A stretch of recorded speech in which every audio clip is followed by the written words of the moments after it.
Ketua Dewan Ekonomi Nasional Luhut Panjaitan menyebut akan ada keputusan Presiden soal pembayaran utang kereta cepat Jakarta-Bandung. Kepres tersebut akan terbit dalam waktu dekat.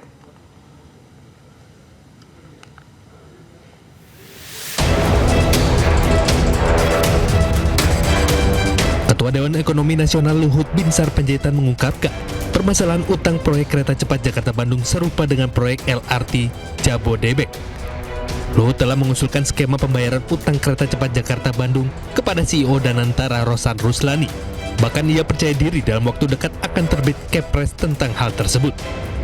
Nunggu Kepres saja, ada Kepres dari Presiden mengenai timnya, dan saya sudah koordinasi dengan Pak Rosan, karena dulu saya yang nanganin, jadi supaya berlanjut, saya sudah beritahu Pak Rosan, dan Pak Rosan juga sudah sepakat untuk segera kita tangani bersama-sama. Dipakai dividen, nanti kita lihatlah, sama dengan LRT mungkin ada gap-nya itu berapa triliun, nanti dari situ kita cicil sehingga dengan itu nanti bisa jalan. Tapi ingat ya, tidak ada public transportasi itu di dunia ini yang menguntungkan.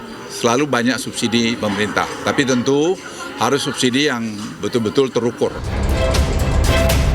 Di sisi lain, mantan Menko Polhukam Mahfud MD menilai ada dugaan markup dalam proyek kereta cepat Jakarta-Bandung. Padahal saat itu banyak pihak yang menolak pembangunan proyek kereta cepat. Hal itu bisa menjadi celah untuk mengungkap dugaan pelanggaran hukum terjadi pada proyek ambisius era Jokowi tersebut. Nah sekarang kita tidak mampu bayar. Ketika mau dipindah ke Cina ini, Pak Yonan, Ignatius Jonan, Menteri Perhubungan waktu itu, menyatakan tidak setuju. Pak, ini tidak visible. Kata Pak Yonan. Kata Pak Yonan. Pak Yonannya dipecat. Diganti kan? Sudah itu dia manggil ahli. Namanya Agus Pambagio. Presiden manggil nih. Pak Jokowi? Iya, Pak Jokowi. Sesudah mecat Jonan, dia ditanya, Pak Agus gimana ini? Pak, ini tidak visible. Rugi negara. Ini menurut Agus? Menurut Agus Pambagio. Bapak tonton yang saya tonton itu. Rugi negara. Ini atas ide siapa? Kata Agus. Kok bisa dari Jepang pindah ke situ dan biayanya besar? Atas ide saya, kata Jokowi. Kata Presiden, atas ide saya sendiri, gitu. PT KCIC Kereta Cepat Jakarta-Bandung menyisakan utang dengan jumlah fantastis. Jumlah hutang yang ditinggalkan bernilai fantastis yaitu 116 triliun rupiah. Dari Jakarta, Tim Liputan iNews melaporkan. Sementara itu, Ketua KPK Setio Budianto menanggapi pernyataan mantan Menteri Koordinator Bidang Politik Hukum dan Keamanan Mahfud MD terkait dugaan markup di proyek kereta cepat Jakarta-Bandung atau WUSH. Ketua KPK berharap apa yang diinformasikan Mahfud MD memiliki data pendukung yang lengkap. Informasi ya, intinya dari internal gitu. Kalau Pak Mahfud menyampaikan seperti itu ya, mudah-mudahan ada informasi, ada data, ada dokumen yang bisa mendukung penjelasan dari beliau. Tapi saya yakin beliau mungkin punya gitu, tinggal nanti apakah masyarakat atau apa ya. KPK punya ini nggak Pak untuk jemput bola gitu Pak, karena informasinya kan 3 kali lipat gitu Pak. Apanya itu? Maksudnya mau jemput bola ke ya, untuk minta ditelaah dulu di level kedeputian, terus apa yang harus dilakukan dengan informasi tersebut. Ya, sementara itu, Presiden ke-7 RI Joko Widodo melengos saat dimintai tanggapan terkait beban utang proyek kereta cepat WUSH yang mencapai triliunan rupiah. Jokowi enggan berkomentar dan memilih membalikan badan.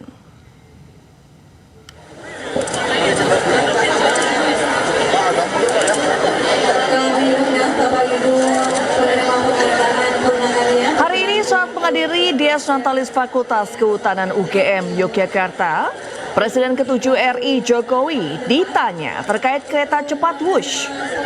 Alih-alih menjawab pertanyaan wartawan, Jokowi hanya tersenyum dan memilih berbalik badan.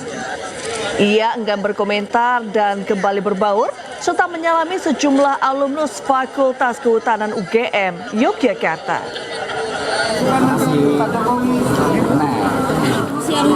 APBN gimana Pak? Tanggapannya WUSH yang sekarang tidak pakai APBN gimana Pak? WUSH Pak, kereta cepat Pak, gimana Pak? Tanggapannya Pak? Sekarang kan udah nggak pakai APBN Pak. Harapan ke Fakultas Kehutanan Pak.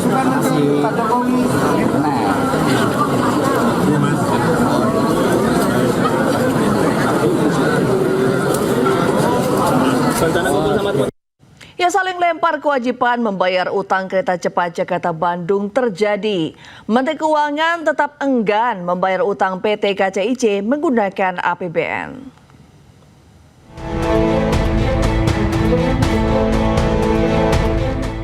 Pasca beroperasi, proyek kereta cepat Jakarta-Bandung menyisakan utang dengan nilai fantastis mencapai 116 triliun rupiah. Utang ratusan triliun itu tak hanya menjadi beban bagi konsorsium BUMN yang terlibat, namun juga membuat pemerintah pusing tujuh keliling. Menteri Keuangan Purbaya Yudisadewa enggan membayar utang proyek kereta cepat menggunakan uang APBN. Menteri Koboi ini dengan tegas menilai kewajiban bayar utang harus diselesaikan oleh BPI dan Antara.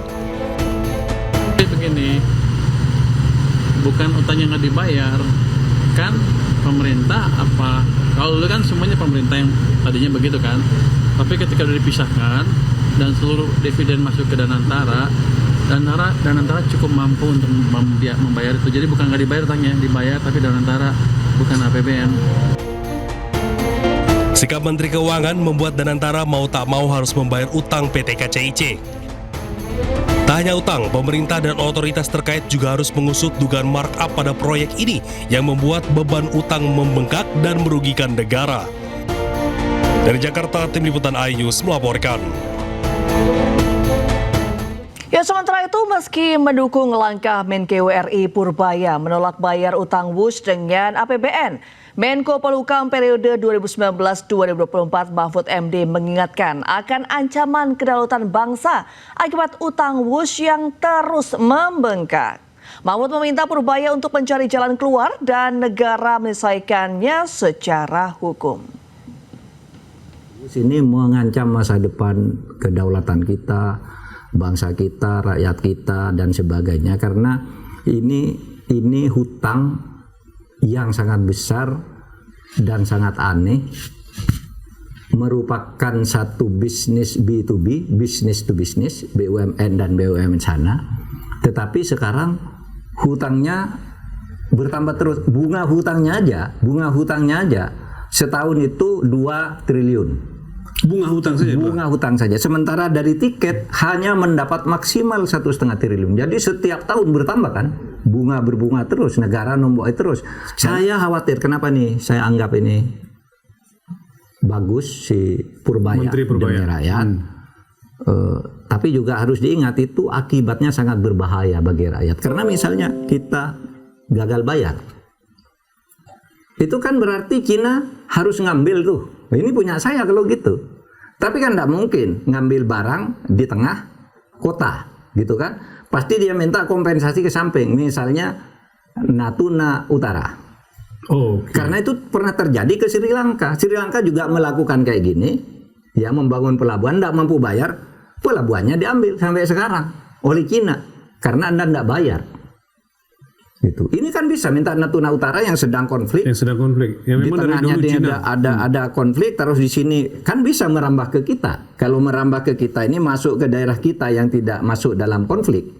Di Natuna Utara itu yang tidak masuk dalam konflik misalnya, lalu membangun pangkalan di sana selama 80 tahun. Ini mau diapakan? Nah, itu masalahnya. Jadi betul Pak Purbaya, Anda didukung oleh rakyat, jangan bayar WUS dengan APBN. Jangan bayar WUS dengan APBN. Kemudian carikan jalan keluar agar tidak disita karena pilot atau karena apa. Tetapi masalahnya selesaikan secara hukum agar tidak terjadi lagi kepada anak bangsa kita. Karena kalau betul nanti sampai misalnya Natuna Utara diambil. Ini kekhawatiran Pak Mahfud. Jangan sampai itu terjadi. Atau satu wilayah diminta sebagai kompensasi. Itu adalah pelanggaran terhadap ideologi dan konstitusi. Ya, Presiden ke-7 Republik Indonesia Joko Widodo kembali mengunjungi Universitas Gadjah Mada untuk menghadiri acara rapat Senat terbuka Dies Natalis Fakultas Kehutanan. Dalam sambutannya, Rektor UGM menyebut Jokowi sebagai alumni kebanggaan.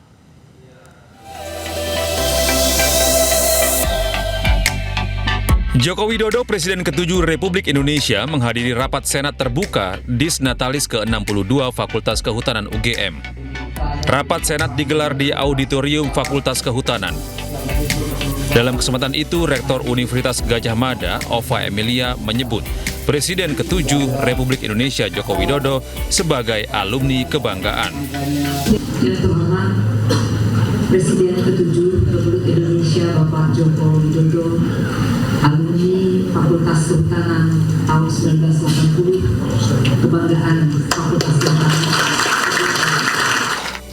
Selain memuji Joko Widodo, Ova Emilia juga mengungkapkan rasa bangganya kepada Fakultas Kehutanan UGM yang dinilai telah melahirkan banyak sumber daya manusia unggul di berbagai bidang. Dari Sleman, Yogyakarta, Heru Trijoko, iNews melaporkan. Menteri Kehutanan Raja Juli Antoni melontarkan candaan soal keaslian ijazah di hadapan Presiden ke-7 Republik Indonesia Joko Widodo. Candaan itu muncul pada momen rapat Senat terbuka Dies Natalis ke-62 Fakultas Kehutanan Universitas Gadjah Mada.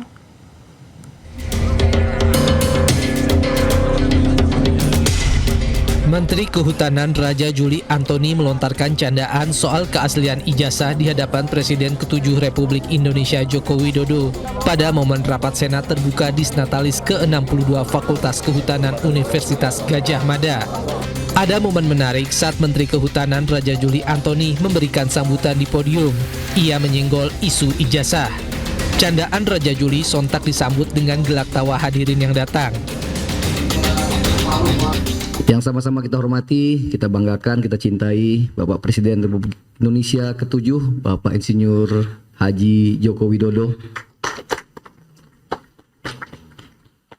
Saya dapat konfirmasi dari staf saya, Pak Jokowi akan datang, pasti datang hari ini. Sejak itu perut saya mules. Sampai 11 malam saya bilang coba diperbaiki lagi slide saya segala macam. Tapi karena buru-buru nampaknya malah lebih jelek dari aslinya. Yang saya hormati Bapak Wakil Menteri Kehutanan Republik Indonesia Bapak Rohmat Marzuki. Alhamdulillah ini alumni Fakultas Kehutanan UGM yang insya Allah ijazahnya asli.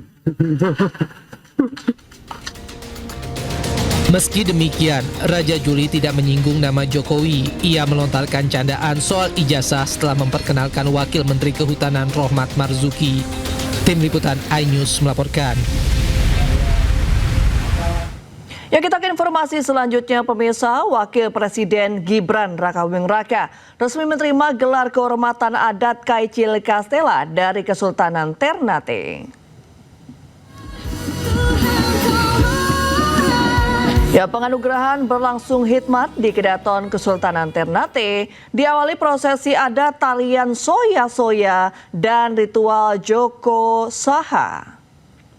Gelar Kaicil Castella disematkan langsung oleh Sultan Hidayat, melambangkan penghormatan tertinggi bagi sosok yang dianggap membawa kemajuan dan keberkahan bagi masyarakat.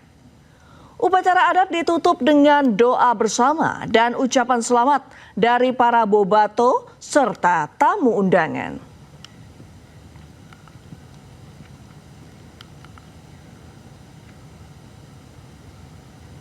Ya, beralih ke informasi lain, kasus penamparan siswa yang ketahuan merokok pada akhirnya berakhir damai setelah pihak kepala sekolah dan siswa yang dihukum bermaafan. Namun muncul isu sejumlah pengusaha ramai-ramai akan blacklist para siswa lulusan SMA Negeri 1 Cimarga karena dianggap membela teman mereka yang melanggar aturan.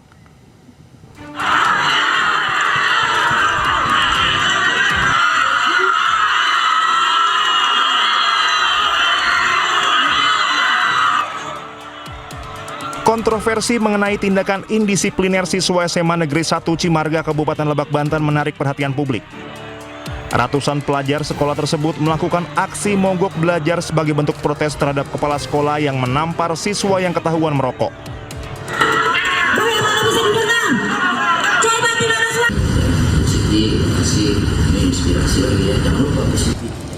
Kasus penamparan siswa ini pada akhirnya berakhir damai setelah pihak kepala sekolah dan siswa yang dihukum bermaafan.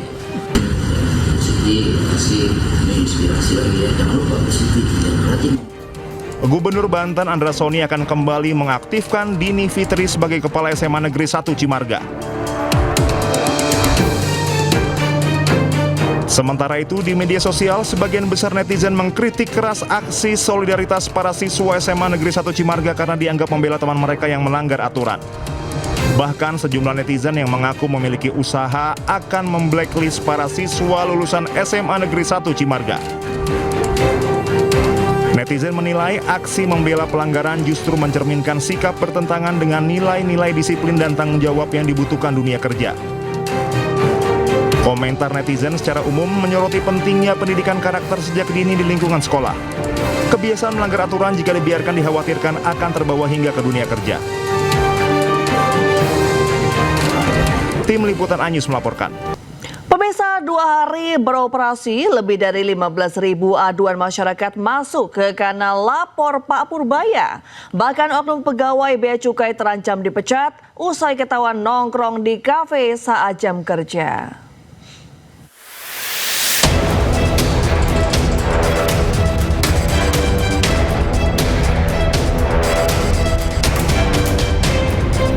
Baru 2 hari beroperasi, Kanal Lapor Pak Purbaya, layanan sarana masyarakat untuk sampaikan keluhan atau kendala terkait bea cukai dan pajak, dibanjiri belasan ribu aduan.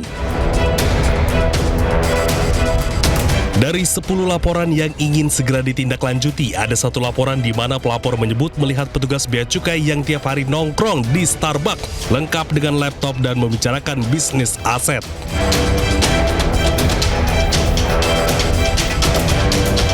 Terkait hal itu, Purbaya ungkap akan segera menindak tegas, bahkan tak akan segan memecat oknum pegawai tersebut.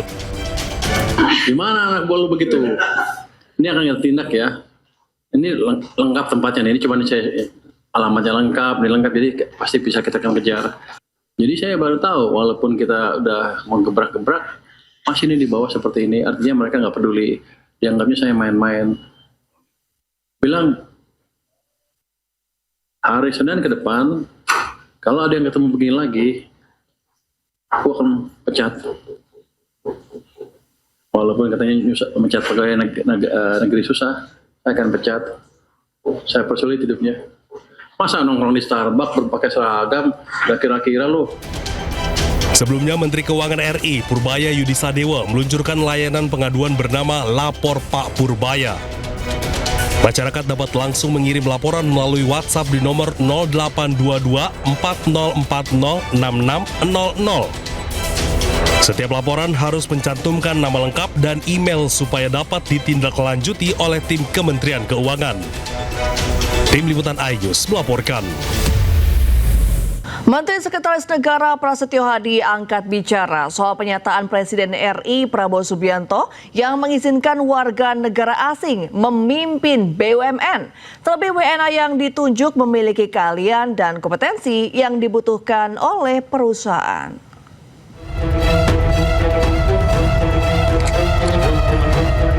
Menteri Sekretaris Negara Prasetyo Hadi menyebut tidak ada masalah apabila perusahaan badan usaha milik negara dipimpin oleh warga negara asing. Terutama jika perusahaan pelat merah tersebut membutuhkan pemimpin dengan level keahlian tertentu. Mensesnek juga menganalogikan hal ini dengan pelatih timnas yang merupakan warga negara asing. Kalau kemudian kita merasa untuk sementara waktu kita membutuhkan skill dan kompetensi dari seseorang yang kebetulan ya WNA, why juga sama nih seperti dengan pelatih sepak bola kan, mirip-mirip nih kan ya. Kalau ada pelatih lokal yang bagus ya kita pakai pelatih lokal, tapi kalau kita membutuhkan pelatih asing ya tidak ada masalah juga, karena kadang-kadang kita butuh itu untuk memacu kita. Tetapi kalau boleh membayangkan ya, di industri penerbangan, kemudian juga pasti kita banyak membutuhkan di industri mineral, minyakan, itu pasti kita butuh. Prasetyo menyebut perusahaan juga tidak boleh menutup mata terhadap WNA, khususnya yang memiliki keahlian dan kompetensi. Dari Jakarta, Tim Liputan iNews melaporkan. Ya, sebelumnya Presiden Prabowo Subianto mengizinkan warga negara asing memimpin badan usaha milik negara. Menurut Prabowo, pemerintah telah mengubah aturan untuk memperbolehkan ekspatriat jadi pimpinan di BUMN. Hal ini disampaikan Presiden Prabowo Subianto saat berdiskusi bersama Forbes yang digelar di salah satu hotel di Jakarta. Prabowo mengaku telah menginstruksikan manajemen BPI Danantara untuk menjalankan bisnisnya dengan standar internasional. Prabowo juga menyebut telah menginstruksikan untuk memangkas jumlah BUMN dari sekitar 1.000 hanya menjadi sekitar 200 BUMN. Ia berharap langkah pemangkasan itu akan meningkatkan pendapatan dari BUMN di Indonesia. You can look for the best brains, best talents, and I've changed the regulations. Now, expatriates, non-Indonesians can be leading our SOEs. I'm very excited. Pemirsa, Menteri Koordinator Bidang Perekonomian Erlangga Hartarto mengumumkan stimulus ekonomi terbaru 2025. Ya, stimulus berupa bantuan ekonomi bagi masyarakat.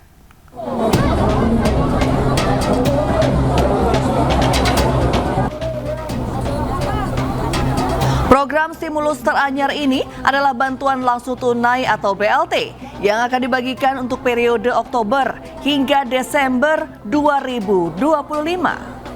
Erlangga menyebut program ini diluncurkan setelah Presiden Prabowo Subianto meminta adanya pemberian tambahan BLT untuk total 35.046.783 keluarga penerima manfaat dengan anggaran sebesar 30 triliun rupiah.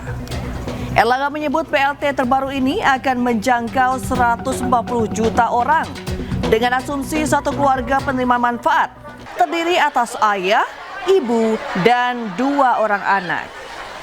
Selain menambah BLT, pemerintah juga menambah kuota magang nasional bagi fresh graduate atau lulusan baru. Dari tahap 1 sebesar 20.000 kuota peserta magang di bulan Oktober. Maka di bulan November, pemerintah menambah kuota magang sebesar 80.000 peserta.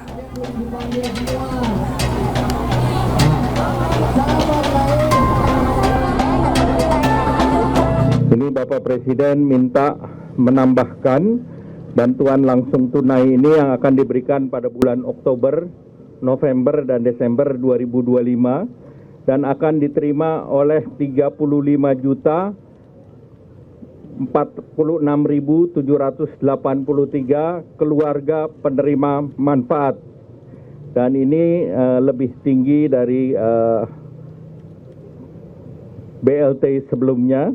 Nah, selanjutnya juga pemerintah memberikan bantuan dalam program magang lulusan perguruan tinggi. Tujuannya agar memberikan pengalaman kerja bagi para lulusan baru, fresh graduate di dunia, baik itu di dunia usaha, industri, dan BUMN, termasuk lembaga pemerintah dan Bank Indonesia. Program ini untuk mendorong penciptaan lapangan kerja produktif di berbagai sektor. Peserta magang ini gelombang pertama sebanyak 20.000 orang, dan ini sudah dibuka dan mulai bekerja tanggal 20 Oktober ini. Kemudian bulan depan akan dibuka kembali dan ditingkatkan menjadi 80.000 peserta magang. Dan seluruh peserta magang diberikan uang saku per bulan yang besarannya sama dengan uang saku daerah, kabupaten, dan kota. Ya, pemerintah meluncurkan bantuan ekonomi yang terdiri dari bantuan langsung tunai dan juga perluasan program magang nasional. Lebih lengkapnya sebagai berikut.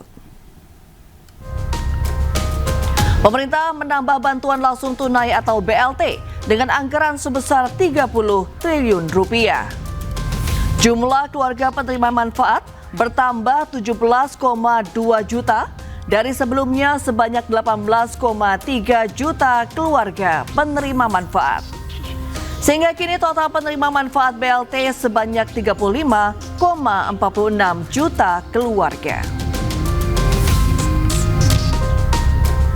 Selain menambah jumlah penerima BLT, pemerintah juga menambah kuota program magang nasional. Dari tahap 1 yang dimulai pada bulan Oktober ini sebanyak 20.000 peserta, di bulan November mendatang, pemerintah kembali membuka kuota bagi 80.000 fresh graduate atau lulusan baru.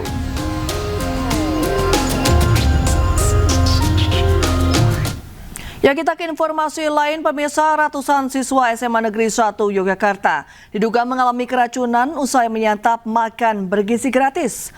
Program MBG untuk sementara waktu terpaksa dihentikan hingga 2 pekan ke depan.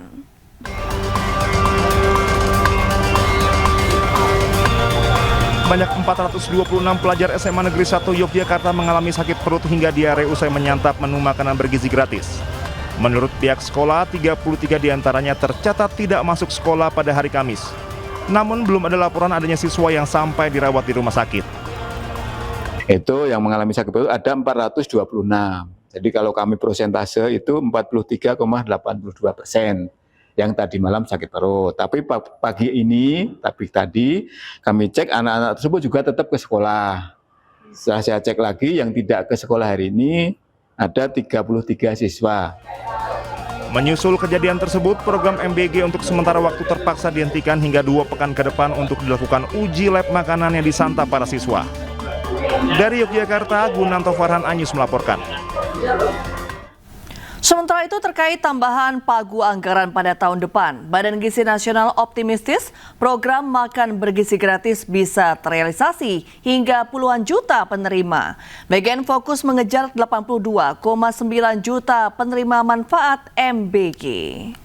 Tahun depan itu kami sudah mendapatkan pagu anggaran 268 triliun dengan cadangan 67 triliun sehingga total 335 triliun. Jadi tahun ini tetap 82,9 juta ya, Prof?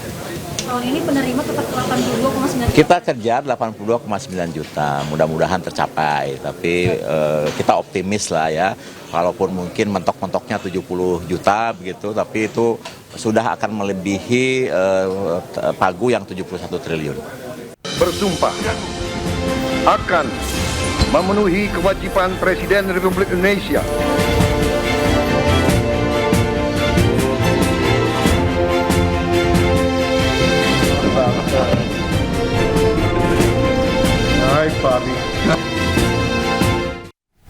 Ya, Presiden Prabowo Subianto berulang tahun ke-74.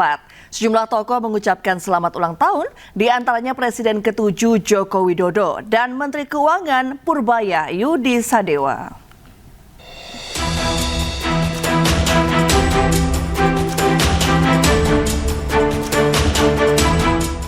Hari ini, Presiden Prabowo Subianto berulang tahun ke-74.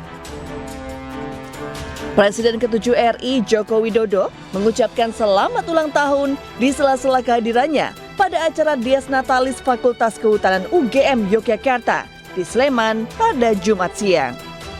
Mengucapkan selamat ulang tahun yang ke-74 kepada Bapak Presiden Prabowo Subianto. Semoga beliau selalu diberikan kekuatan, kesehatan dalam tugas besar mulai pemerintahan dan negara kita. Fotografer langganan istana, Darwis Triadi, juga mengucapkan selamat pada Presiden ke-8 tersebut. Selamat ulang tahun yang ke-74 Bapak Prabowo Subianto, Presiden Republik Indonesia. Semoga Tuhan senantiasa memberikan berkah dan kesehatan dalam memimpin bangsa. Ucapan selamat juga diunggah sejumlah pejabat negara, di antaranya Wakil Presiden Gibran Rakabuming Raka, Menteri Keuangan Purbaya Yudi Sadewa, Utusan Khusus Presiden Bidang Pembinaan Generasi Muda dan Pekerja Seni Raffi Ahmad, dan Gubernur Jakarta 2017-2022 sekaligus rival Presiden Prabowo saat pemilihan presiden lalu, Anies Baswedan.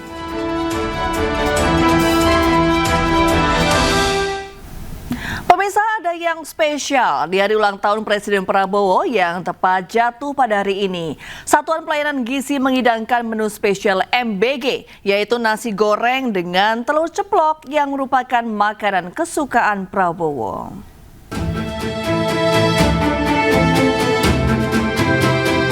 Satuan Pelayanan Gizi menghidangkan menu spesial, yaitu nasi goreng dengan telur ceplok lengkap dengan buah dan susu di 38 provinsi.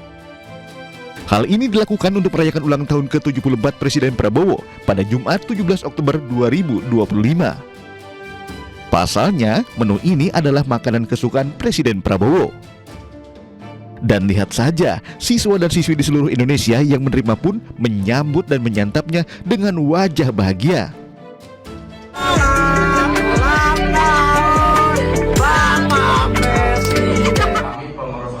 Mewakili semua murid SMP Kristen Tunas Daud Mataram mengucapkan selamat ulang tahun Pak Prabowo yang ke-74. Terima kasih. Tak lupa mereka mengucapkan terima kasih dan selamat ulang tahun kepada Presiden Prabowo.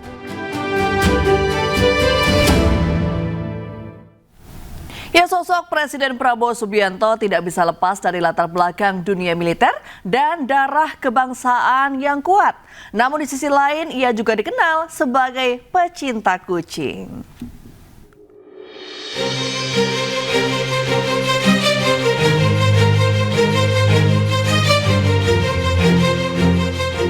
Presiden Prabowo yang lahir pada 17 Oktober 1951 menghabiskan masa kecil di sejumlah negara mengikuti ayahnya Sumitro Joyo Hadikusumo.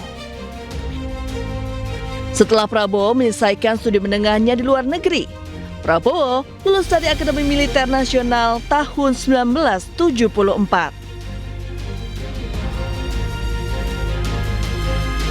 Prabowo memiliki darah kebangsaan yang kuat. Sang kakek, Raden Mas Margono Joyo Hadikusumo, merupakan pengikut Budi Utomo, anggota Badan Penyelidik Usaha-Usaha Persiapan Kemerdekaan Indonesia (BPUPKI), merupakan pendiri serta direktur pertama Bank BNI. Sementara ayahnya, Sumitro Joyo Hadikusumo, adalah ekonom dan pernah menjadi Menteri Perindustrian di Kabinet Nasir tahun 1952 dan Menteri Keuangan pada Kabinet Wilopo. Di sisi lain, Presiden Prabowo juga dikenal sebagai pecinta kucing. Kucing kesayangannya Bobby Kertanegara bahkan kerap hadir saat Presiden Prabowo beraktivitas dan menemui sejumlah tamu kenegaraan.